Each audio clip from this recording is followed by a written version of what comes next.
નમસ્તે. મહદઅંશે આપણે એમ ઈચ્છીએ છીએ કે હંમેશા પરિસ્થિતિ અને બહારનું જે પણ ફેરફાર થાય છે એ મારા સ્વભાવને જ અનુકૂળ હોવું જોઈએ, એટલે મને સુખદાયક હોવું જોઈએ.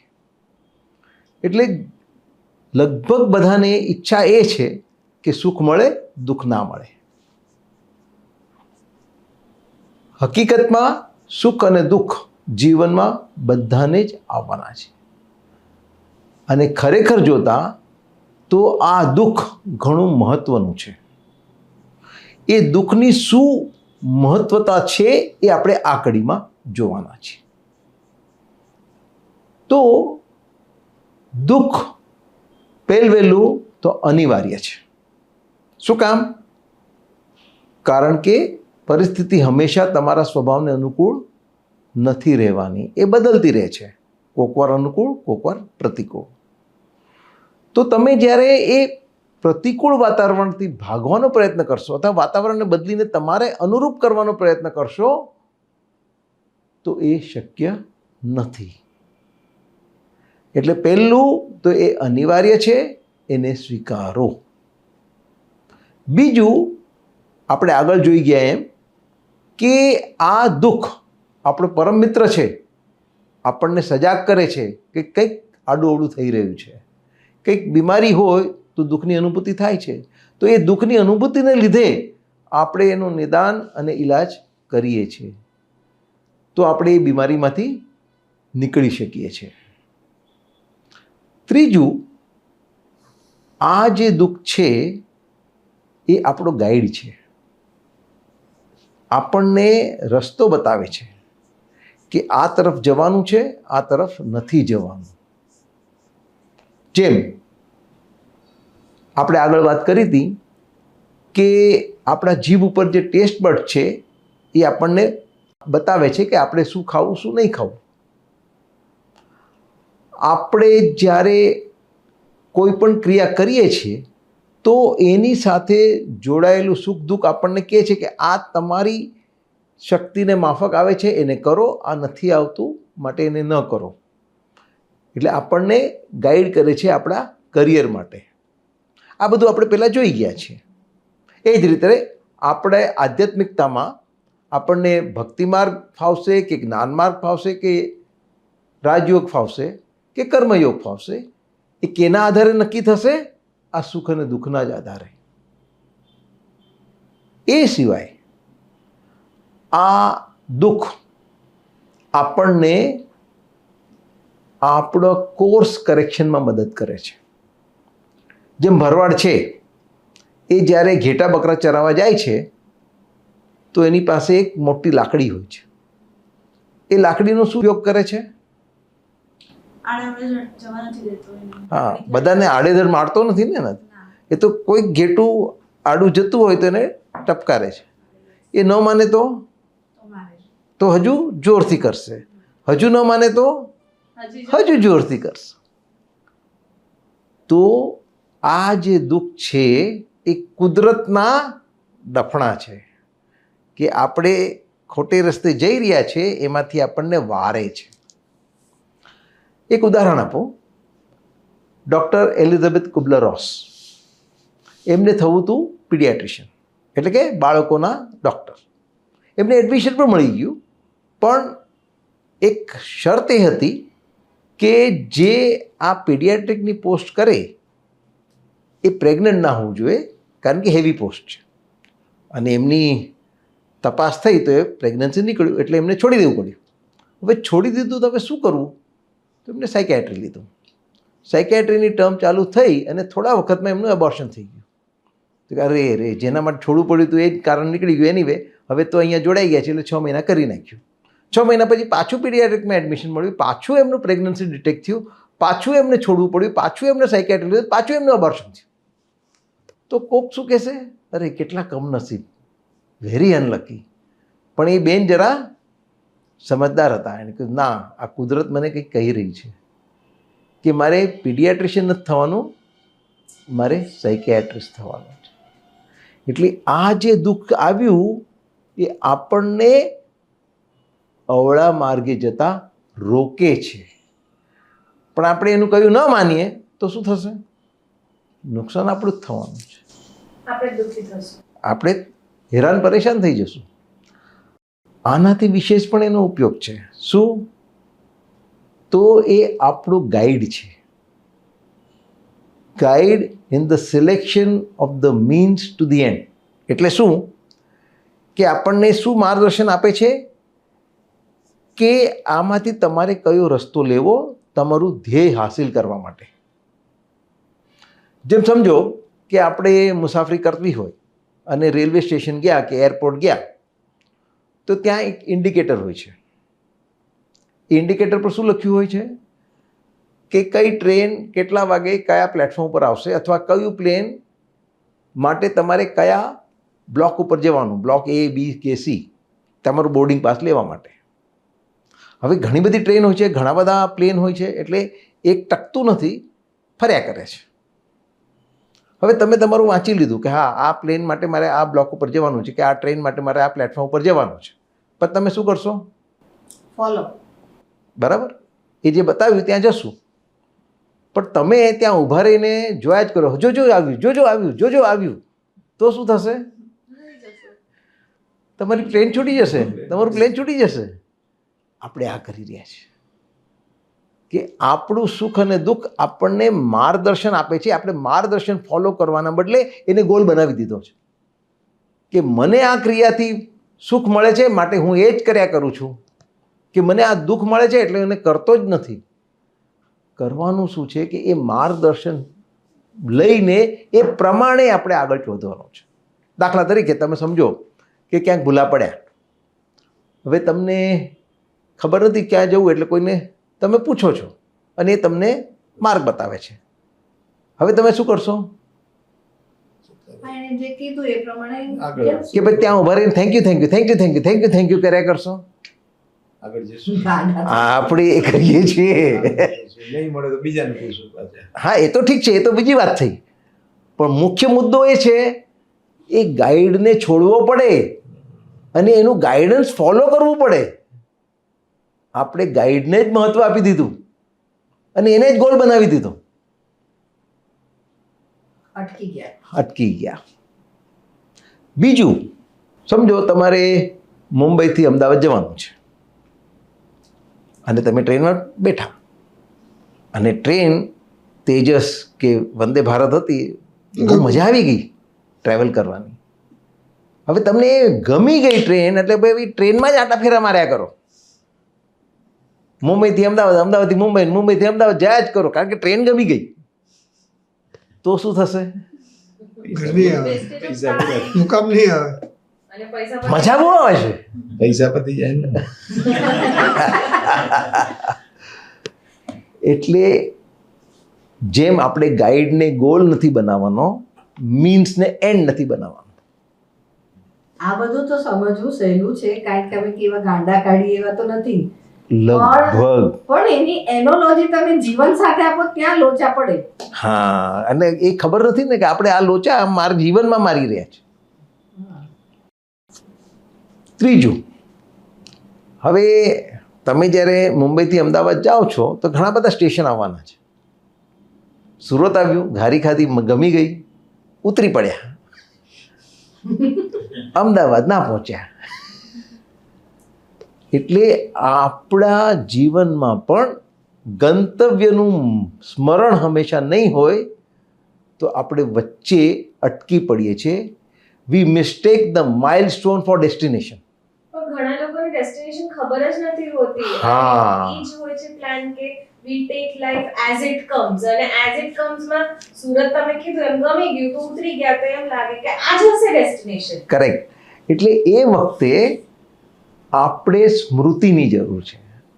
સ્મૃતિ એટલે શું? કે કોન્સ્ટન્ટ રિમેમ્બરન્સ. ખબર હોય તો રિમેમ્બરન્સ હોય ને, આ કે છે એમ જો ખબર જ ના હોય. હા, તો આપણને આ માર્ગદર્શન તો આપણા શાસ્ત્રો આપે છે, અને કોઈ પણ ધર્મમાં, ફક્ત હિન્દુમાં નહીં, બધા જ ધર્મોમાં એના શાસ્ત્રો છે જે આપણને આપણા ગંતવ્ય સ્થાન સૂચવે છે. પણ એ ફોલો કેટલાને કરવું છે? એમને તો પોતાની મહેચ્છા પૂરી થાય એમાં જ રુચિ છે. પોતાના ગતકડા સંતોષાય હા એમાં રસ છે. એમાં રસ છે. પણ ઘણીવાર શાસ્ત્રો વાંચવાવાળા ઘણા હોય છે કે આપણા જનરેશને ફોલો કર્યું છે એટલે આપણે કરીએ, પણ સમજ્યા વગર હા એ ખાલી કરવા ખાતર તો પણ ડેસ્ટિનેશનની ખબર નથી નથી પડવાની. એ તો તમે મેકેનિકલી કરી રહ્યા છો, એને તો તમને લાભ જ નથી મળવાનો. એને પચાવવું પડે, હા એટલે પેલા સમજવું પડે, હા. સમજવું પડે, ફક્ત પચાવવું એને વાંચી જઈને ના મેળાવે. ચાલવાનું નથી, એના ઉપર ચિંતન મંથન કરવું પડે, એને સમજવું પડે અને એને આધારે આચરણ કરવું પડે, આચરણ કરીને જોવું પડે. તો પછી ફાયદો થશે. તો ખરું ગુરુત્વ તો આપણી અંદર જ છે. એટલે અહીંયા જે આપણે પ્રક્રિયા કરી, આપણા ઉદ્વેગને કાઢવાની, આપણા ડિસ્ટર્બન્સને કાઢવાની, એ જ આપણો મોટામાં મોટો બ્લોક છે. એ અંદરના ગુરુને કાઢવું. સાથે સંપર્ક કરવાનો. એટલે દુઃખ પૂરું શાસ્ત્રો પર ડિપેન્ડન્ટ પણ થવાની જરૂર નથી, પણ એક મીન્સ છે. એક્ઝેક્ટલી. જો આપણને એની જરૂર હોય તો, એટલે સાવ ધાર્મિક થવાની પણ એવું જરૂર નથી. પણ એ શાસ્ત્રનો ઉપયોગ શેના માટે કરવાનો છે? કે અંદરના ગુરુત્વને કોન્ટેક્ટ કરવા માટે. બરાબર. ગુરુનો પણ ઉપયોગ શેના માટે કરવાનો છે? એ ખરો ગુરુ તો આપણને આપણા જ અંદરના ગુરુત્વ સાથે આપણો મેળાપ કરાવી આપે. એટલે એને ઇન્ટ્યુશન કહેવાય. એટલે યસ, શરૂઆતમાં ઇન્ટ્યુટિવ ફ્લેશિસ આવે, પછી કોન્સ્ટન્ટ ઇન્સ્પિરેશન આવે. બરાબર.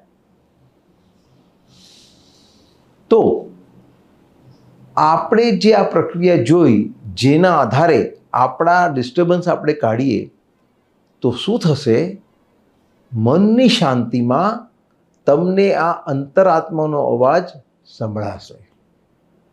આપણે એને બ્લોક કરીને બેઠા છીએ આપણા ડિસ્ટર્બન્સના આધારે, આપણી ઈચ્છાના આધારે. તો એકવાર આ ડિસ્ટર્બન્સ કાઢ્યા તો આપણે અંતરાત્મા સાથેનો આપણો સંપર્ક થઈ શકશે. તો આપણને આપણું ગંતવ્ય સ્થાન શું છે અંદરથી બતાવી દે. અંદરથી બતાવશે. Inner voice. Inner voice, inner calling. પછી બહાર કોઈની ગરજ નહીં રહે. પછી નગર સાચા ગુરુ બધા એવું જ કહે છે. શું? સાચા ગુરુ બધા આવું જ કહે છે. હા, સાચી વાત. હજુ પણ આ અસુખનો ઉપયોગ છે કે આપણે જે સ્વનિયંત્રણની વાત કરી હતી, સેલ્ફ કંટ્રોલની, એ ક્યારે શક્ય છે?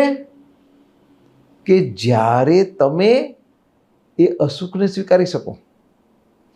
કે સમજો આ તમારો સ્વભાવ છે અને એ પ્રમાણે તમે વર્તો છો તો સુખની અનુભૂતિ થાય છે. પણ પરિસ્થિતિને વશ થઈને આપણે ઘણીવાર સ્વભાવથી વિપરીત રીતે વર્તવું પડે છે.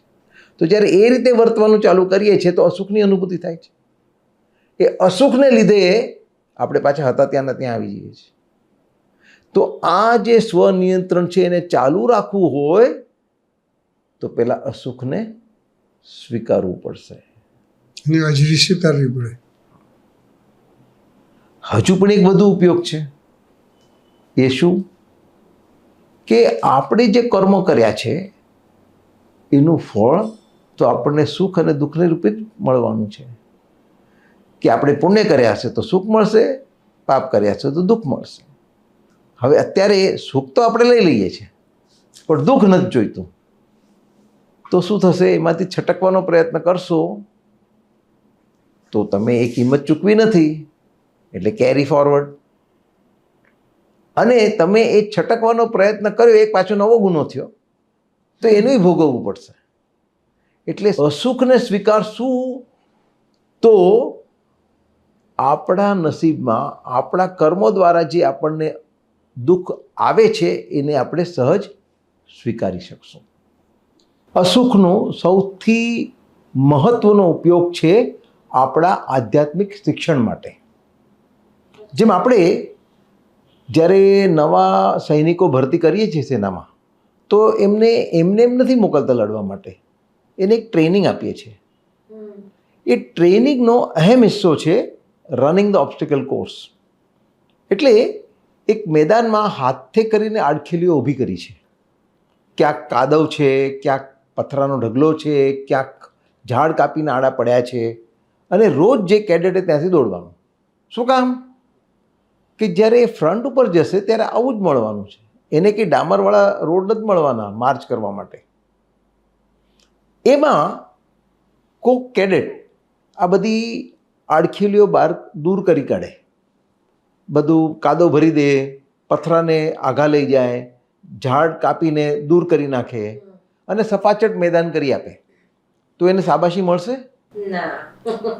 ઉલટું એને વઢવામાં આવશે કે તને દોડાઈ થવા કોણે કીધેલું?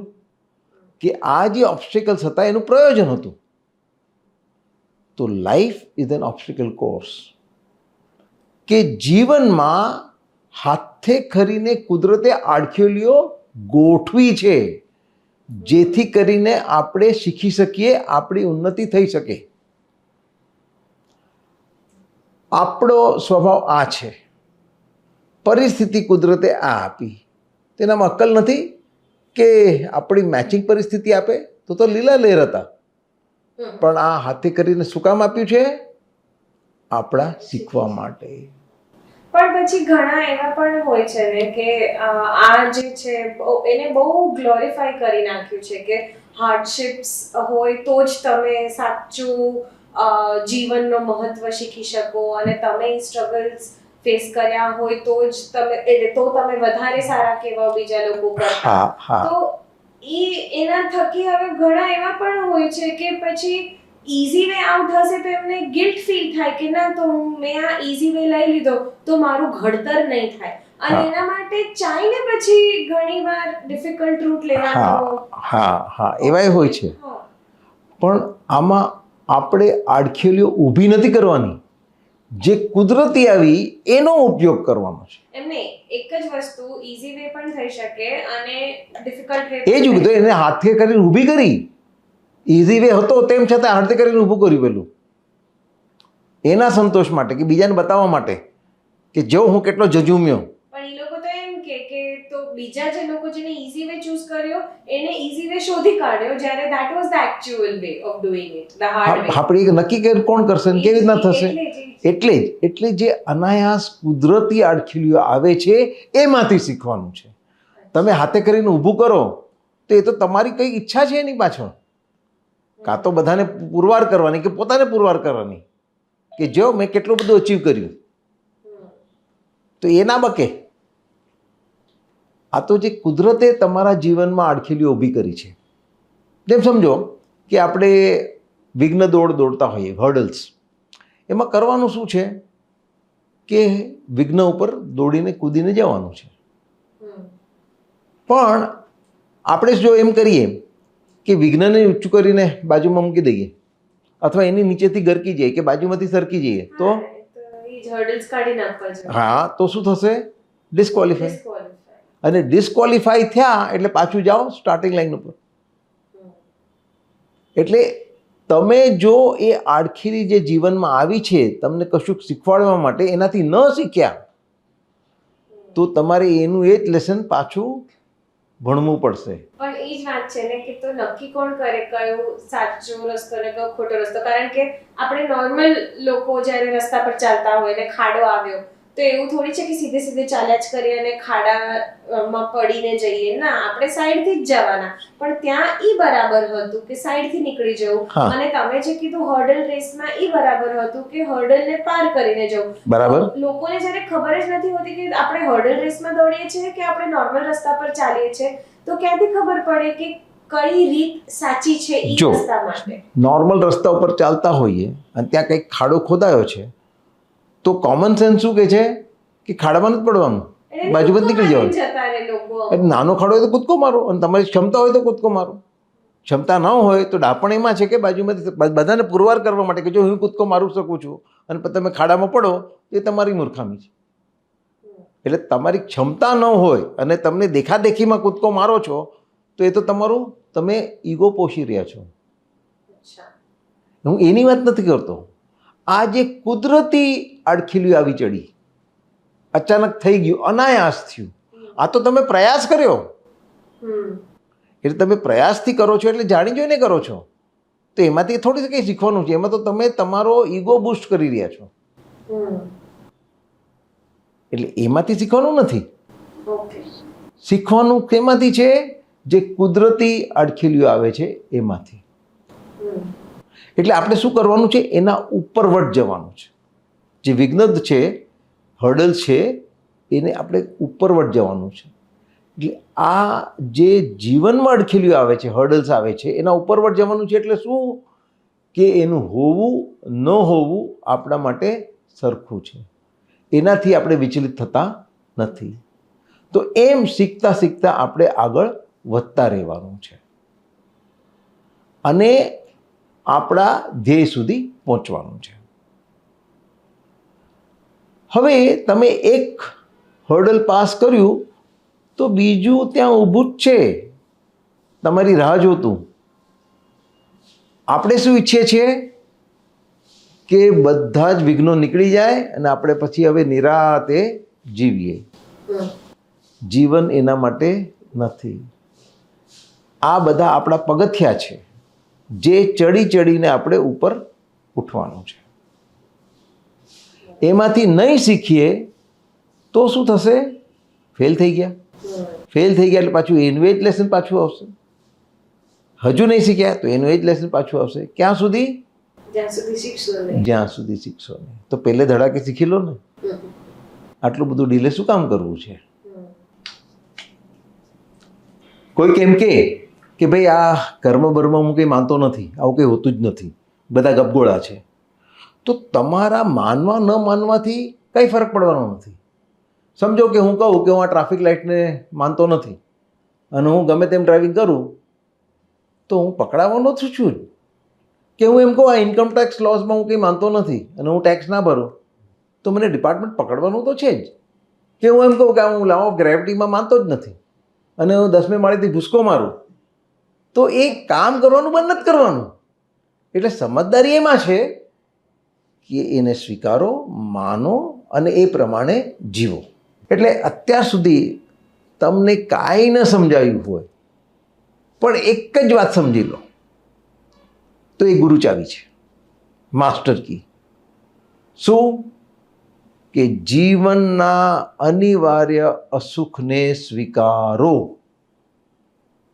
એ આવવાનું જ છે, એ આપણો પરમ મિત્ર જ છે, એ આપણને માર્ગદર્શન આપે છે, એ આપણને આપણા જ કુકર્મનું પરિણામ પણ આપે છે, એ આપણને આપણા સ્વભાવને નિયંત્રણ રાખવાનું પણ શક્ય બનાવે છે. તો આપણે આ બધી જે વાતો કરી એ ફક્ત વાતો જ ન રહે પણ આપણે જીવનમાં એને ઉતારીએ અને એ પ્રમાણે આપણી આધ્યાત્મિક ઉન્નતિ તરફ આગળ વધીએ એવી શુભેચ્છા સાથે અહીંયા આપણે એની પૂર્ણાહુતિ કરીએ.